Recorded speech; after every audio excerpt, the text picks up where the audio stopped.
අපි ඒක අපි හිතන විදිය වෙනස්. අපේ අදහස් වෙනස්. අපි එක එක්කෙනාට නොගැලපීම් මිසක් තියෙන ගැලපීම් නම් කොහේවත් නැහැ. ඒක අපි පළවෙනිවටම තේරුම් ගන්න ඕන දෙයක්. එකපාරකට අපි වැඩට ගියාම අපිට එකපාරක රිජෙක්ට් කරන්න තරම් ආත්ම ශක්තියකුත් නැහැ. එහෙම කරත් එපාර ඉන්න බෑනේ. ඒතර ඉතින් අපි මම වගේ නෝ මාත් බොසාට පොඩ්ඩක් බනිනවා. it's okay. දෙවර පොඩ්ඩක් නැත්නම් එතන ජීවත් වෙන්න බෑනේ. එකපාරම රිජෙක්ට් කරලා දැම්මම ටික දවසක් යනකොට මල ඇණයක් වගේ නා කියනවා මේ ඔය ડોක්ටර් කෙනෙක් හම්බ වෙයි. මම ගොඩාක් ඇසුරු කරන්නේ දෙයක් කරමු පුළුවන් අන්න ඒ වගේ අය තමයි. දැන් නෙගටිව් කෙනෙක් හිටියොත් වැඩි දවසක් ඉන්නේ. එයාට පුළුවන් තරම් උදව් කරන එයාගේ මයින්ඩ් පැටර්න් එක චේන්ජ් කරගන්න. මොකද ඒක එයාට වැඩකුත් නැහැ, මට වැඩකුත් නැහැ. අපි දෙන්නගේ එහා කවුරු හරි හිටියොත් එයාට වැඩකුත් නැහැ. තමන් ලෙඩු ලක්ෂයක් එක හිටියත් තමන්ගේ හිත ලෙඩ කරගන්න එපා. තේරුණාද?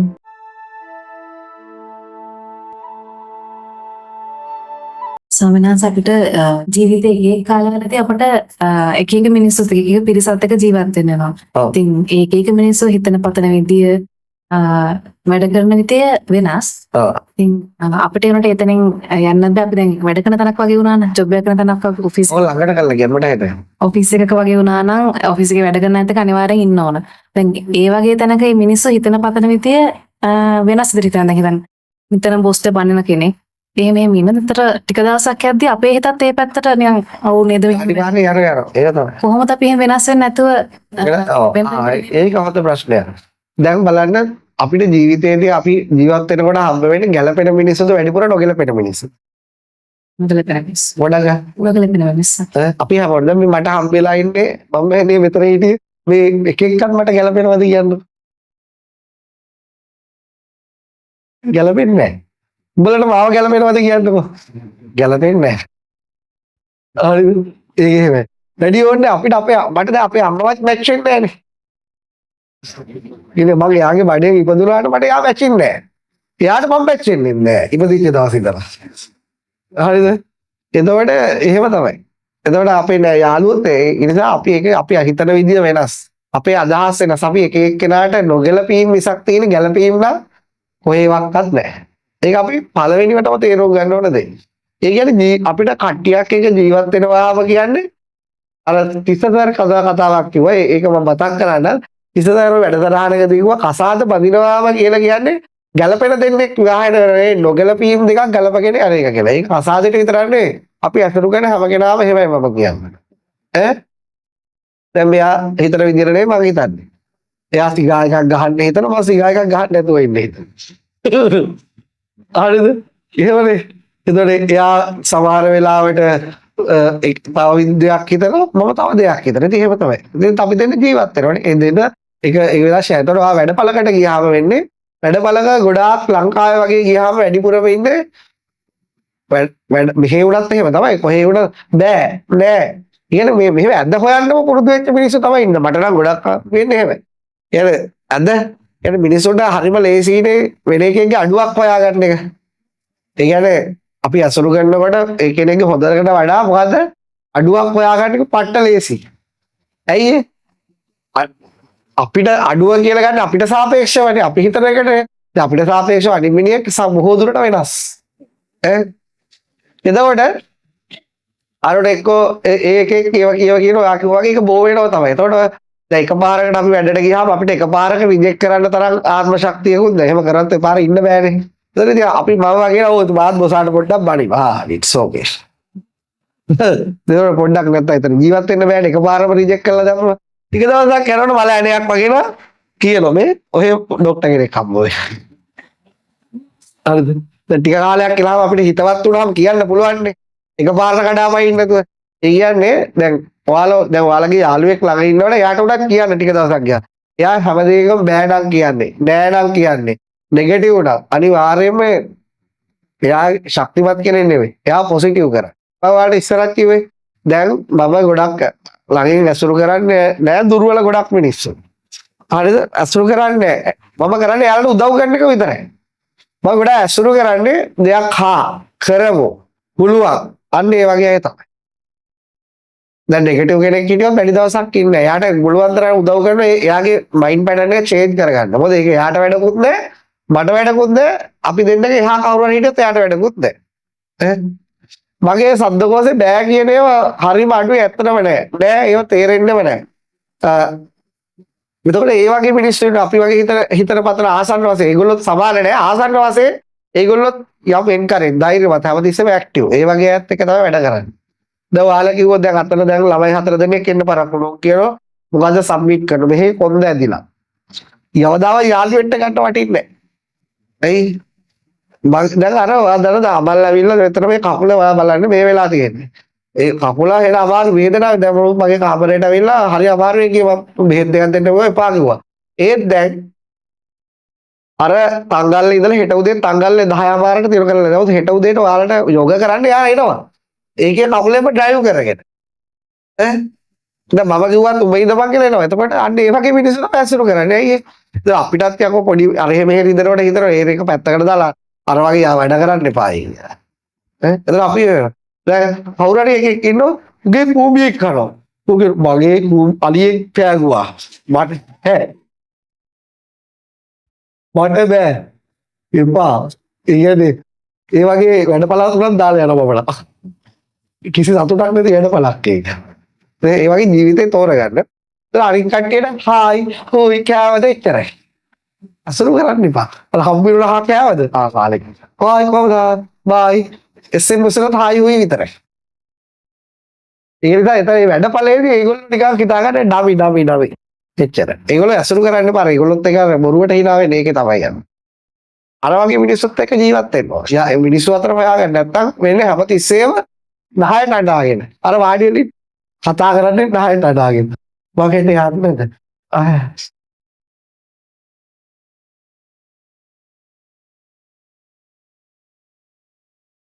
බටේ ටෝන්ට් එක හැරෙනකොට ඒක නෙගටිව් එකේ උපරිම.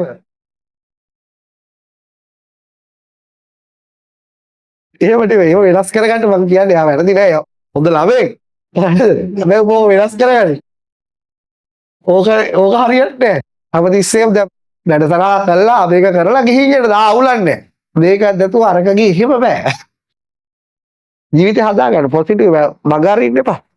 තමන්ට chance එක එකපාරයි. ඒව මග අරින්න එපා. අත කැඩුණා කකුල කැඩුණා බෙල්ල ඉදුණා ඒවට බෙල්ල මේවා කොහොමවත් මේවා කැඩෙනවනේ. මේවා ඉදිමෙනවා. මේවා තුවාල වෙනවා. ඒවට ඉතින් බෙහෙත් කරලා යන ගමන යන්න ඕන. දැන් බුදුහාමුදුරුවෝ කියනවා කවුරු හරි මහාන වෙන්න එනකොට එයා ගාව තියෙනවලු ගති ලක්ෂණ තියෙනවා. එකක් තමයි එයා අවංක වෙන්න ඕන. දෙවෙනි එක තමයි නිරෝගී වෙන්න ඕන.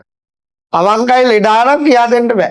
අවංකයි වැඩක් නැහැ. කියා දෙන්න බෑ ලෙඩ. අවංකයි නිරෝගී නම් ඉක්මනට සත්‍ය අවබෝධ කරන්න පුළුවන්. අවුව වැස්ස පින්න වදුරුව කෑව අරක මේක මේ වේදනා යාට පුළුවන් වෙනවලු ඉවස ගන්න. ඒක තියෙනවා කෙලිම දේශනා කළා. කාරණා හයක් තියෙන ප්‍රධාන දෙක මම කිව්වේ. ඒ වගේ ඔයාලට ඕන කෙන තැනක එහෙමයි.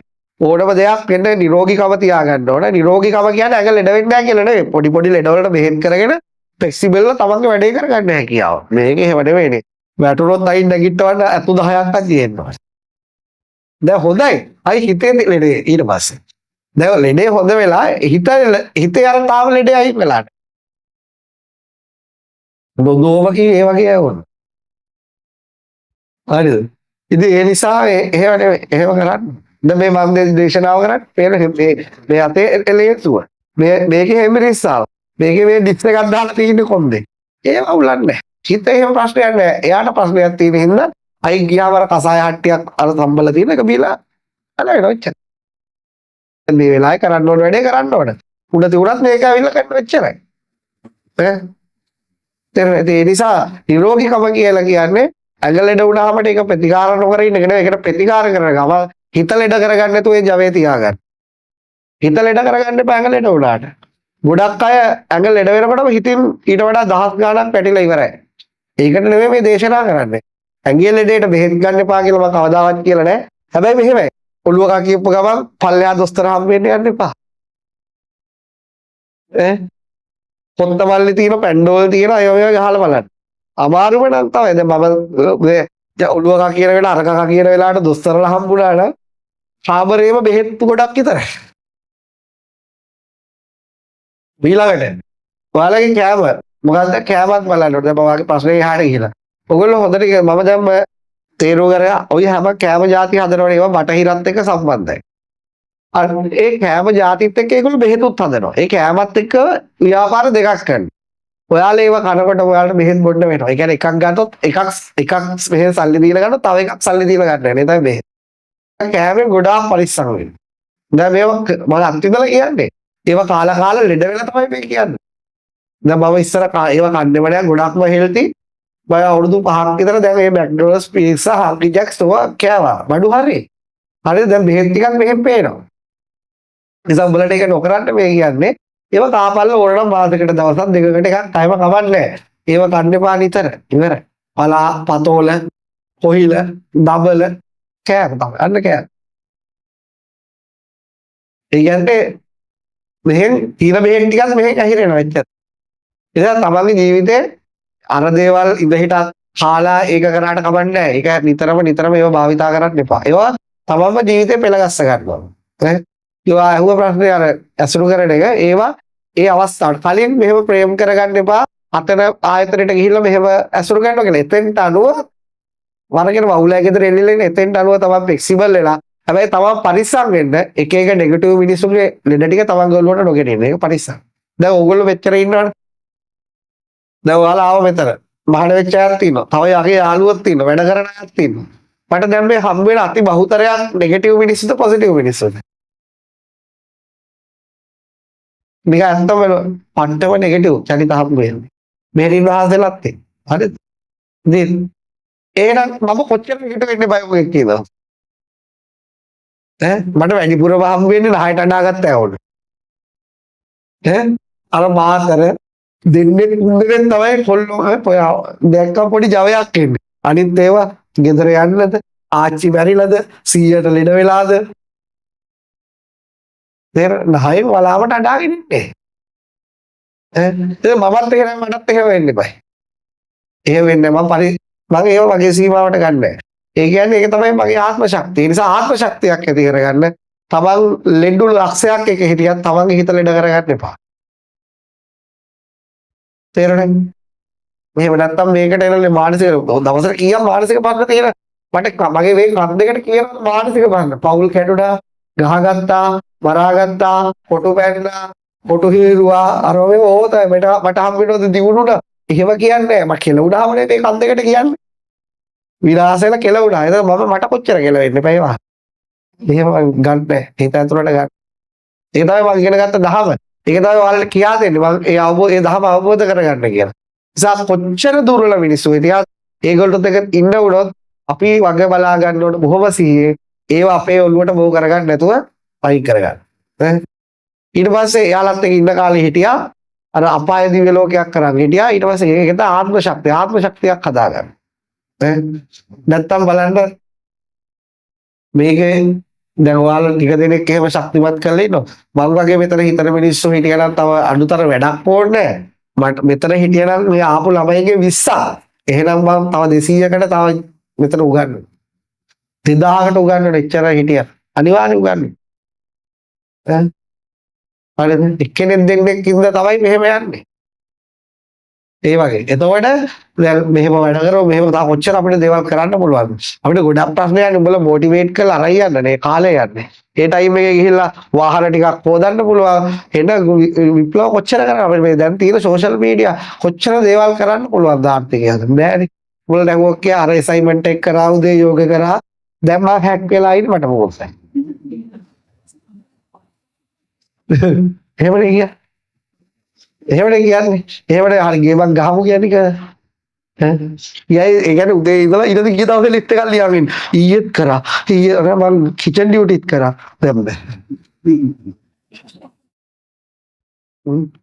තාවරාගේ රෙද්දක් හේතුවන කාගෙන ඒකත් කියයි. ඒ ටික ඔක්කොම මීටර් කරගෙන ඉන්නේ. ඒ කියන්නේ නිකන් ඉන්න.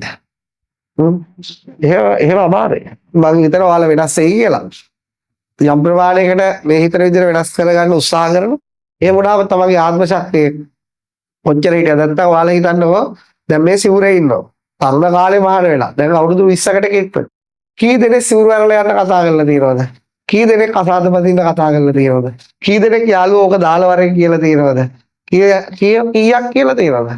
එච්චර දේවල් කියද්දි කොච්චර ආත්ම ශක්තියක් තියෙනවද මේ මිනිස්සු ඒ පැත්තට හැරිලා වෙනස් වෙලා යාළගේ ජීවිතත් ආලෝකමත් කරගන්න අර පොළොවේ හිටපු ගල් ටබක් වගේ කොහෙන්වත් ආපු කුලකට වෙනස් නොවෙන්න කොච්චර ශක්තියද ඊට ඒ විතරක් නෙවෙයි හිරගෙවල් වල දාලා පත්වර වල දාලා මීඩියා වල දාලා උඹලා එන්න කලින් උඹලා ගම් වල කොච්චර මට බයිනවද ඈ කොච්චර ශක්තියක් තියෙනද ඔක්කොම මිනිස්සු බයිනකොට තව හිනහ වෙලා තමන්ගේ වැඩේ කරන් ඉන්නේ ඒක තමයි ආත්ම ශක්තිය ඒක තමයි ඔයාලා මගේ ඉගෙන ගන්න ඕන දේ ඒතකොට ඔයාලා මොන තැනකට ගියත් රජෙක් වගේ ඉන්න පුළුවන් අපි කොහෙ ගියත් එහෙමනේ ටික දවසක් යනකොට අපිට ඕන විදිහට තමයි එතන බබල් චක්‍රය කරන්නේ එච්චර කොහෙ ගිහිල්ලා දැම්මත් එච්චර ටික දවසක් යනකොට හිරගෙදරත් චීප් ජේලර්ගේ ඉඳලා අච්චුකාරය දක්වාම මට ඕන විදිහට තමයි යන්නේ. ඒක තමයි මගේ ආත්ම ශක්තිය. ඔක්කොම කන්වර්ට් කරලා ඉවරයි සති දෙකක් තුනක් යනකොට. ඔක ඒ හිරේට දාන්න කෙලවන්න. එන්නේ ඒක දිව්‍ය ලෝකයක්. ඒක මොකද? මම වෙනස් වෙන්නේ නැහැ. මම වෙනස් වෙන්නේ කපටි කපටි. ටික දවසක් උන් වගේ ඉංග ගොඩාවක්. ඊට පස්සේ මේකට මට ඕන ටික කරගන්න. එකපාරට ගේම ගහන්න ගිහලා කෙලව ගන්න. ටික කාලයක් උන් එක්ක ඉන්නවා. ඉඳලා දන්නේ නැතු උන් වෙනස් එක වෙනස් කරගෙන. එච්චර. ඒ තමයි මේකට ඥානයක් තියෙන්න ඕන. අර අහලා තියෙන ජේසුස් වහන්සේ මාළු අදින්න ගියාම දැල් අදින එයාට මාළු අදින්න ඕනේ නැහැ. ඒ කියන්නේ ඊට පස්සේ යාළුවලත් මට කියලා දෙනවා. ගණිකාවොත් ඇසුරු කරලා තියෙන ඒගොල්ලොන්ට ධර්මය කියලා දෙනවා. එහෙම තමයි. ඒ හිත ආත්ම ශක්තිය ඇති කරගත්තාම හිත වෙනස් කරගත්තාම එයා යහපත් පැත්තට ශක්තිමත් පැත්තට එයා වටා ඉන්න වෙනස් වෙනවා මිස එයා පඬරල් ගාවන්ට වැටෙන්නේ නැහැ. තේරුණා? ඒක තමයි ඔයගොල්ලෝ ඇත්තටම මගේ මේ ආයතනේ අපි අපේ ඉන්න ස්වාමීන් වහන්සේලාගේ අරන් යන්න ඕන දේ.